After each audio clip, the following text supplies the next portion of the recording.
Daniel chapter 7, part 2. Brief summary of the end. But true to his evil nature, he makes war with the south again with a great company and overrun it all the way down to Egypt. While on a victory tour, and just before the fullness of the evildoers are come into a full and all flesh corrupted, Yah will unleash the next wave of abominations upon the earth, those who were prepared in the netherworld to take the hybrid spirit humans out. Apparently, even the monster army are not unified and are at war in the netherworld, because the Assyrian apparently plucked up 3 of the kingdoms that ascended out of the pit just before him, right off the bat.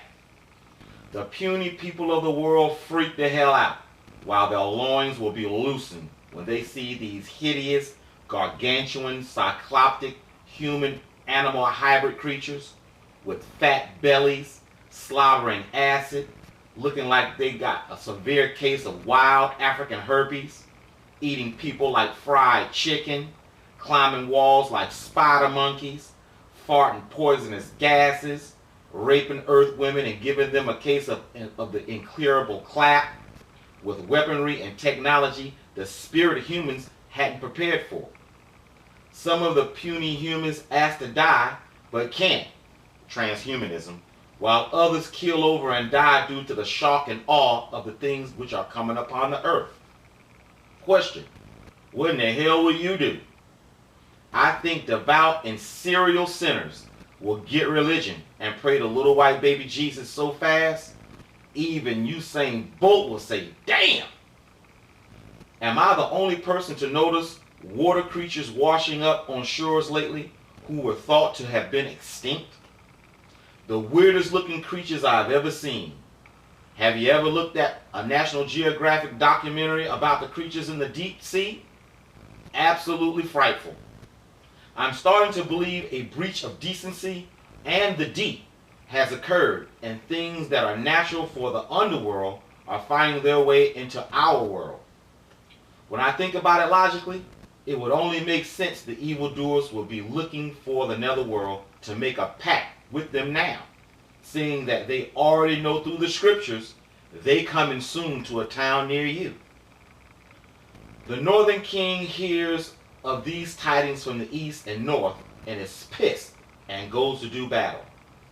Being that he and his evil heavenly hosts have downloaded their spirits into man's flesh to deceive the puny humans into thinking they were gods and ascended masters, they are too vulnerable to the enormous size and abilities of the monster army and those nations they infect with their genetic tampering.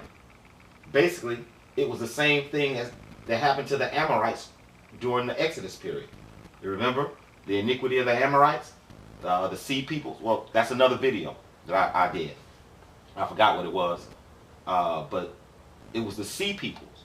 The iniquity of the Amorites were a confederation of super tall, super big dudes who took over 4.5 kingdoms of the biggest kingdoms in the world. Can you imagine?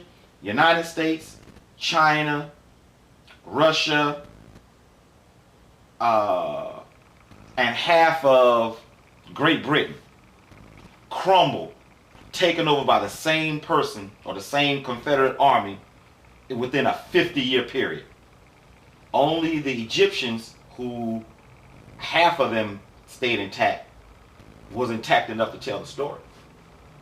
They called them the Nine Boat, but archaeologists call them the sea people. Man, it's remarkable stuff. But let me keep going. I'm going to go back. Yeah, the same thing happened there. As they conquer the earth with impunity. Now, surely you know I don't know if this is correct or not. The understanding was sealed until the appointed time. But as far as I can see through scriptures, I can't be too far off. That will be the end for this supporting video. Please look for the next one. I don't know what it's going to be on. Y'all tell me what it is, and I'll do it. But that right there, that's what we're going to be looking at, people. I need for y'all to take a look. That was of ancient past. Those people carved things that they seen. You know, these things were walking upon the earth with them. These chimeras and animal hybrids and things of that nature. Again, I believe that the man-eating or meat-eating dinosaurs, Tyrannosaurus Rex and the like, raptors, they were, as we know, all flesh was corrupted, but I believe they were made so that the spirits of the disembodied spirits would have a housing to come into, and their spirits are very, very violent, and that's why we had the violence there. Because Yah said that herbivore was the chief of his making, but yet we know a Tyrannosaurus Rex would have ate the hell out of it. So these things, those were outside of Yahweh's or Yah's making or doing. Things like that. Those things really was on the earth, people. They really, really were. And people gonna be scared. Gonna be going in the days of Noah. So be prepared for what's about to come. I'm sure I know this, and I'm pretty sure I'm going to have to change my underwear a couple of times looking at this stuff. So thank you for listening, and look for the next one.